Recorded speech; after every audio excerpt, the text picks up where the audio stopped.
大家新年快樂，恭喜發財，身體健康。咁今年我自己嘅願望都係希望身體健康啦。咁因為舊年其實自己身體都唔係太好，係啦。咁希望今年可以身體好啲，咁做所有嘅嘢都可以順順利利、開開心心。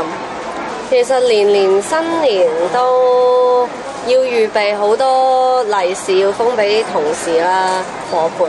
咁每一年都係個支出係會大過收入咯。咁希望收到啲利是可以大封啲啦。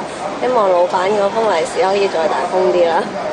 年年最大封係邊封利是啊？年年最大封都係老闆嗰封利是咯。咁如果再大封啲就好啦。因為好想今年可以買樓，因為之前一路都好驚啊，咁唔係好敢買樓。